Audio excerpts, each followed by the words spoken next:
When writing real-world applications, we like to be able to structure our programs in ways that reflect our problem domain. In other words, to think in terms of concepts that are important to the problem that we're trying to model. And so modeling becomes an interesting challenge as the types of programs we write grow in complexity.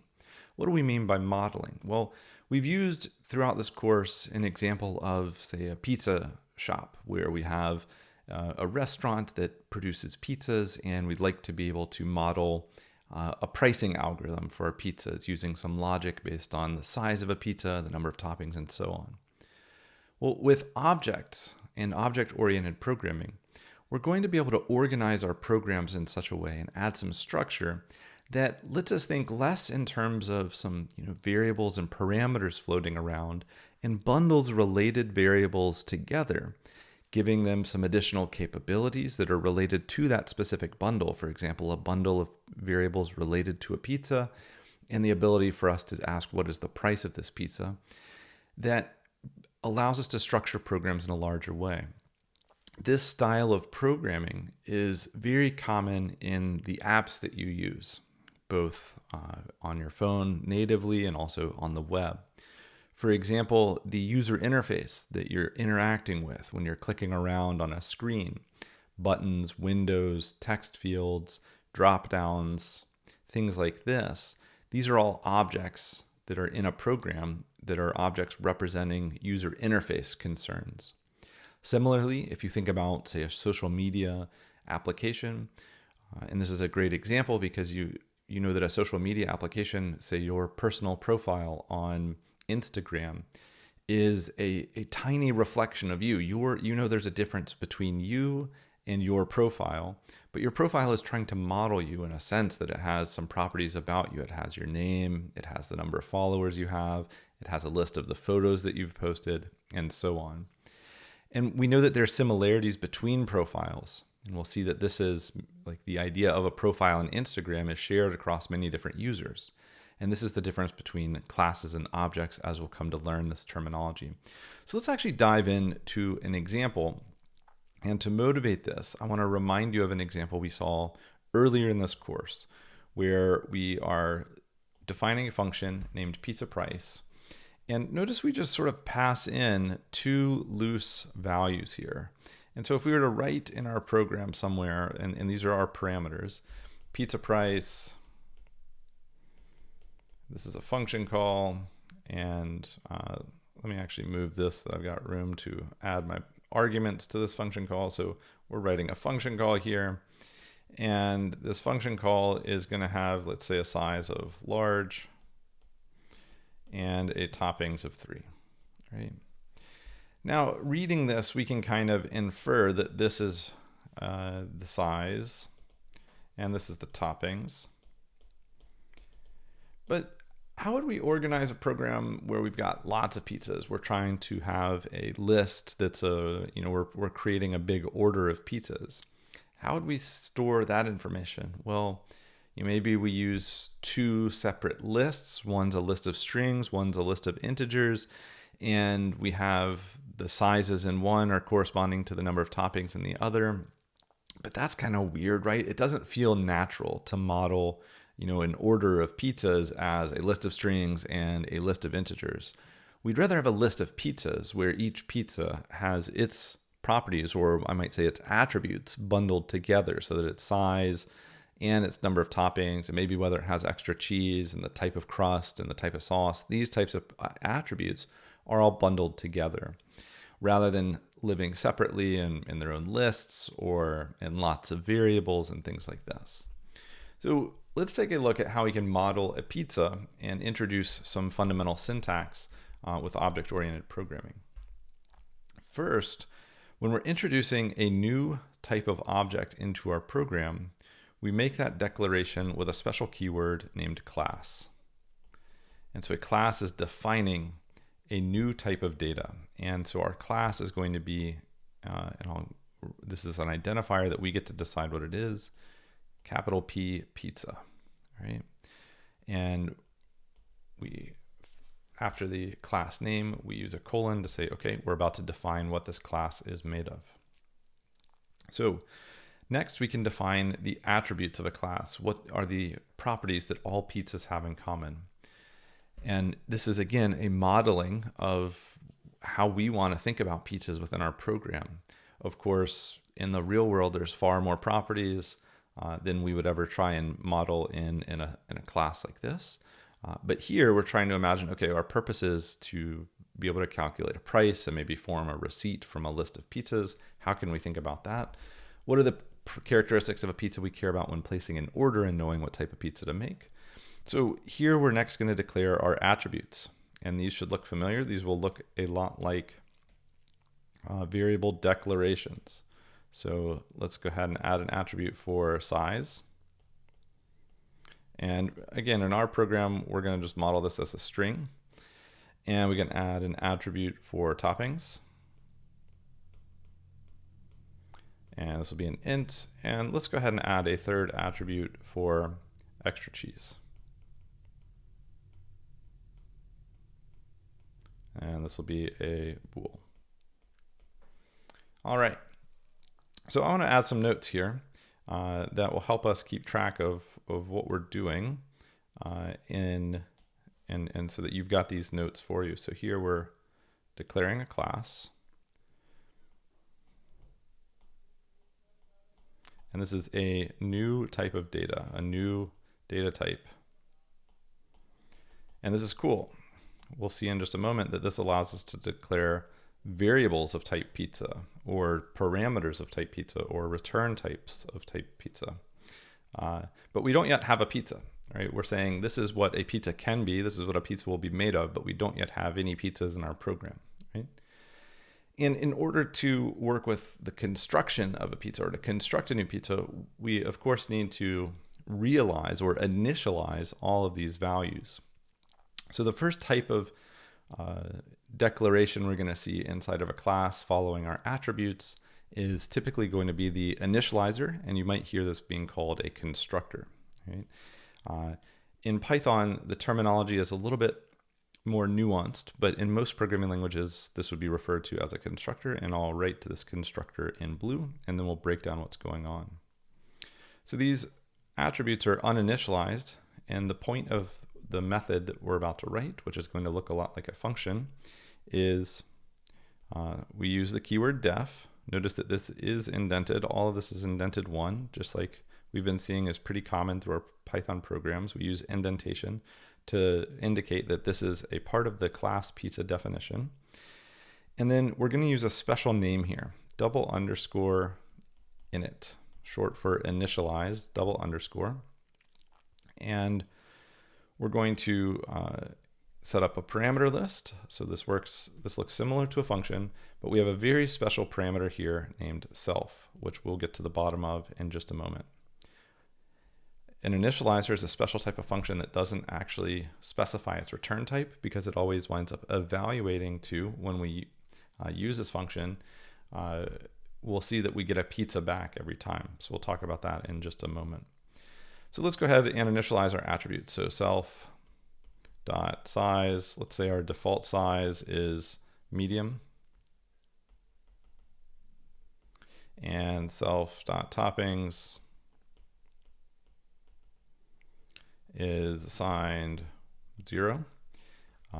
It's just a plain cheese, and self dot extra cheese is false.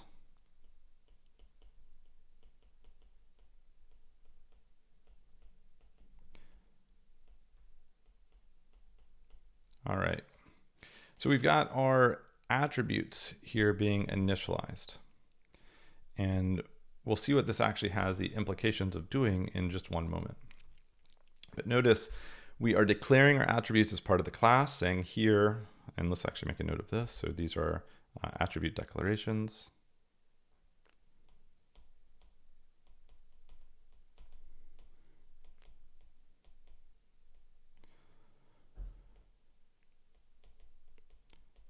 And these are saying, these are the properties or the attributes that every pizza, once we start to create or construct pizzas, are going to have. And then this is our initialization of attributes. And Python has a funny way of doing this, that for reasons that are slightly beyond our concerns in this course, we are initializing our attributes in this way, and we always do this in the initialize constructor, so that once we construct a new pizza object, we know that we've got a valid pizza object that we can interact with and start to change these attributes. So we can modify our order to say, it's no longer a medium, we want a large or a small or something like that. Okay, and this is a basic class definition where we're bundling together these attributes so that every pizza has these three attributes. And then we can think about having variables that are pizza objects. And so we haven't yet made a pizza object. Let's look at how we would do that next. So once we've declared a pizza class, or once you've declared a class generally, we've got the ability to, I'm gonna add a little squiggly here to be sure that we're resetting back to our top level.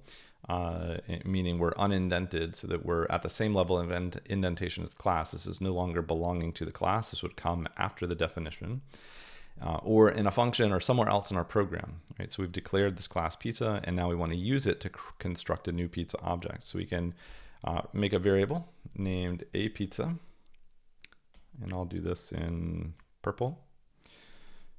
A pizza. And this is a variable, so it's all lowercase, colon, and then the type of this variable is going to be pizza. Cool. And what are we assigned to a pizza? Well, we want a brand new pizza object. So we're going to call a function that's a little bit interesting. It's kind of funny. This is going to a call to a function, or what looks like a function call, but the name that you're calling is actually the name of a class, or it's bound to a class definition, as we'll see in our memory diagram, is going to construct a new object of that type in the heap, and we'll look at what this does in just a moment, and then call this init method and initialize its attributes to these specific values, right? And then we know moving forward that a pizza is going to be a variable bound to some pizza object that we'll see in just a moment with these attributes. So this is going to be a call to the constructor.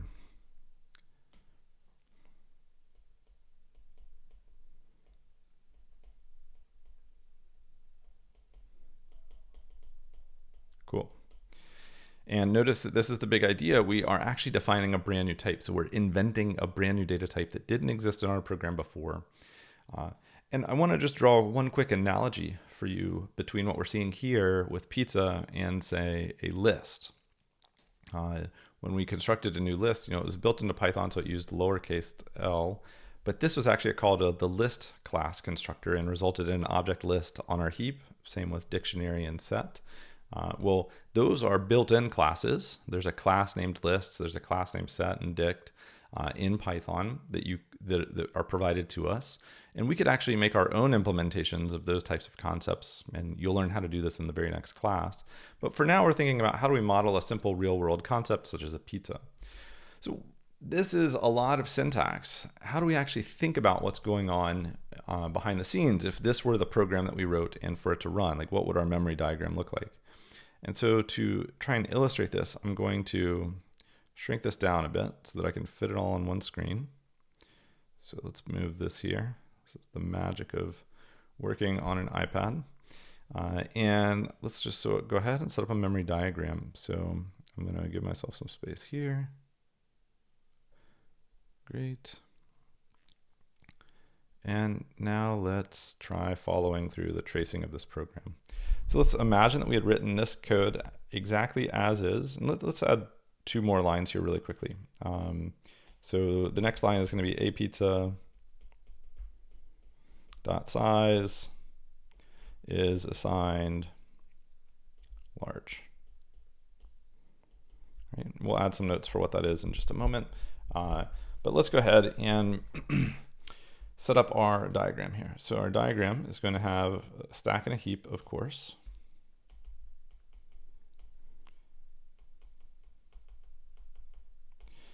And in globals, the first thing that we encounter is a definition of this class pizza. So we're going to enter a name pizza. We now know what a pizza is. What is it? Well, it's bound to an ID on the heap. So it's bound to ID 0. And that's the class definition on lines 1, 2, 3, 4, 5, 6, 7, 8, 9, 1 through 9 in this example. Right?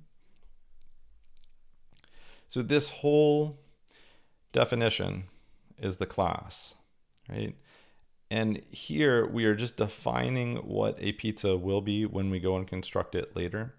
We are not doing anything, we're not actually constructing a pizza yet. So this is akin to defining a function, but not yet calling the function, right? So we've established here's what a pizza is in our program, and we've yet to actually make a pizza.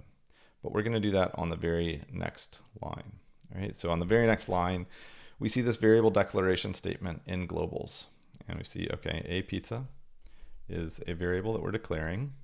But what is a pizza bound to?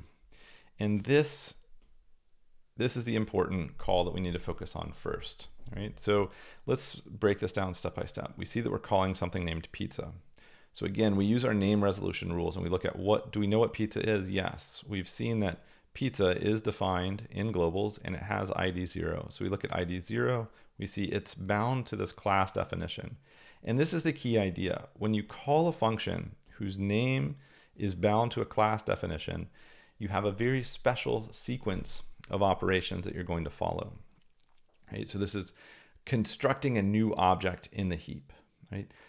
We've previously just had simple function calls because we were calling to a function definition. But here the key difference is we're calling to a class. And when you call to a class definition, a set of steps happens that we construct this new object.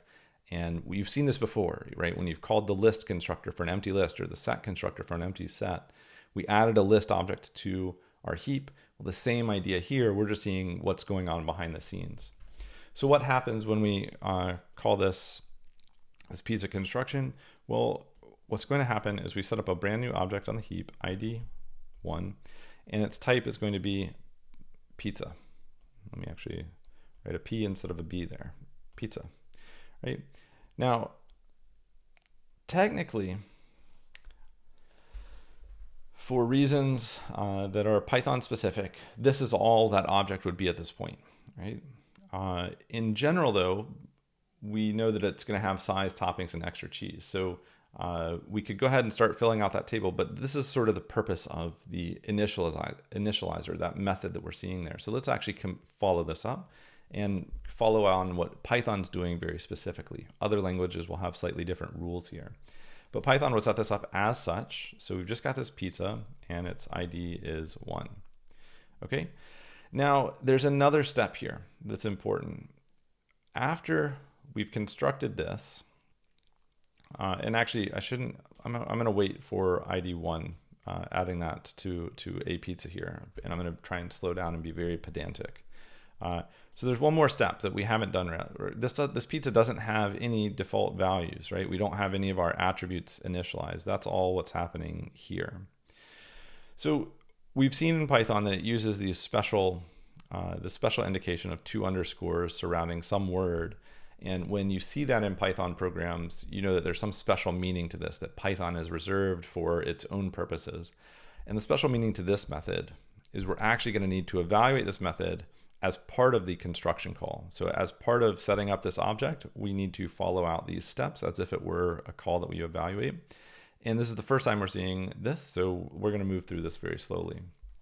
So the idea is when you see a call to a function that is actually a call to a class and not a function definition, the first step is we set up a new object on the heap, doesn't have any attributes in it. The second step is we need to add a frame to initialize the values here. So I'm going to add a frame. And how do we address this? Well, we're going to say pizza and then use the hashtag as a separator, and in it is the method that we're evaluating here. And the return address is line, let's call this line, let's say there was line 10, and this would be, say, 11, and this will be, let's just say 12 here. Right, so this would be line 11 in this example. And we have this special parameter named self. And this is a big idea in object-oriented programming. Self is a reference to the object that we're constructing. Right? So the other piece of this process is we have this ID 1, it's associated with pizza, and so self is going to be ID 1. right? This is a big idea. So now we are about to complete these steps, knowing that self is bound to this new pizza object that Python set up for us in the heap, right? So from here, we're ready to jump in, and we see some assignment statements. And I want to zoom in on these assignment statements just to be sure that we understand them.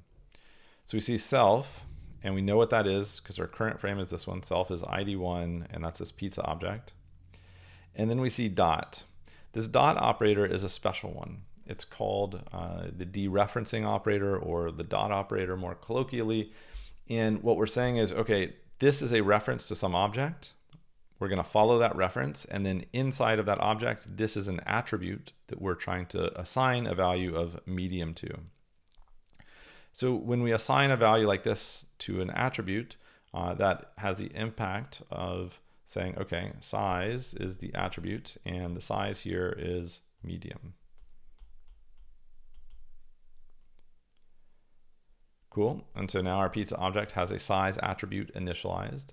And this carries on as you would expect. Toppings, 0. And our extra cheese, I'm actually going to shorthand this for the purposes of space, because I've written this table a little bit too small. And extra cheese is false, right? So those are the 3 lines here. And now an extra step occurs when we reach the end of our init method. So this is a special method. And when we think about what is the return value here, well, the return value that we're going to keep track of, because we're sending this value back to line 11, you know, after we're done, this is what we're trying to evaluate. What is pizza, the function call, but it's actually a call to a constructor, evaluate to? Well, it's going to evaluate to ID1. So we're going to keep track of the return value here. Let me keep this in black. Is the ID of the object that we just initialized. Okay, so that frame is done. Where did we return this value to? Well, again, we keep track of this in our diagram. So we're returning at line 11, and specifically here. What do we do with that? Well, if this is now a reference to ID1, we're saying a pizza is initialized to a reference to ID1, right? So there's a dance here. And this initialization dance is how we get a brand new pizza object onto our heap, right? And the purpose of this constructor, this special method named init in Python, is that this is fully evaluating, or I should say fully initializing our object so that it's ready for us to use, and so that we have all valid attributes assigned with default values. And we'll see that we can customize those values so that when we construct a new pizza, we can override these defaults in just a moment. But now notice we're back in globals, and we have this a pizza with an ID of 1. And so when we try and say, okay, well, what's this statement going to evaluate to? Well, a pizza, we look up what is that. Its ID is 1, right? So ID1 dot, and we've just learned that's going to say follow the reference. And so we're talking about this pizza here. And we're assigning to the size attribute a value of large. So this would have the effect of overwriting the previous size from medium to large. And sorry for how scribbly that is, right? Similarly, we could say, okay, how do we actually, let's say we added a line here, 13 here, and print a pizza.toppings, just to give one more example of an access. So this was, the previous line was an assignment statement. This is a variable or an attribute access statement. So a pizza dot toppings. And so we can use a pizza and the dot operator as part of an expression. And again, the same rules apply. In this case, the output would have been 0. And hopefully it's pretty straightforward how to trace that. So a pizza, again, ID 1, we're talking about this object in the heap. Toppings, after following the dot, we're talking about this value here. And so that's how we would get 0. We'll see that there's more to object-oriented programming as we play with this. And we're going to try coding this up and actually experimenting with it in our code editor in just a moment. But the first big idea of having objects and classes in our program is that we can define a class, and in the definition of a class, we're specifying its attributes and how we initialize those attributes. This gives us the ability later in our program to construct objects of that same class type that we just defined. And so now we have a bundle of related attributes, right? So this object here, this is an object. And this is a class reference to a definition of a class. And this differentiation between class and object is one that can be a little bit confusing initially. But hopefully in seeing some examples and seeing how this works in memory, it's a little bit less confusing.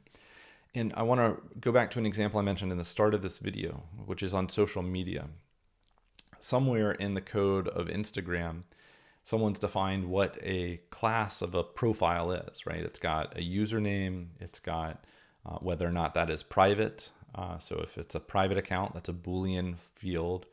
The number of followers you have, the number of followings you have, the number of posts you have.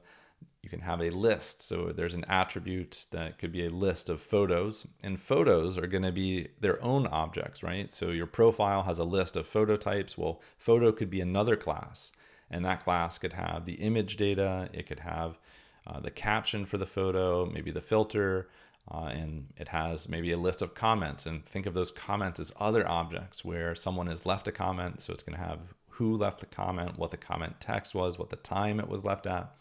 And so as you start to think about the applications you use, we can break down those concepts into objects. And that's the big idea of object-oriented programming, where we sort of move out of this world where we just have a bunch of variables floating around, or maybe some lists of related values where the index is what we assume they're related by. That gets pretty convoluted as the complexity of our program grows. Here with classes and objects, we're able to bundle related content together. And this gives us some more structure to our program. In some other languages, what we just defined would be called a struct or a structure. And we'll see very soon we can add capabilities to our classes, which means that all objects of that class will have that new capability. And these are methods. And then we'll see that we can have method calls, which make use of that in an upcoming video. So great work on this conceptual introduction to classes and objects, and our first introduction to seeing what's going on in memory while we're working with them.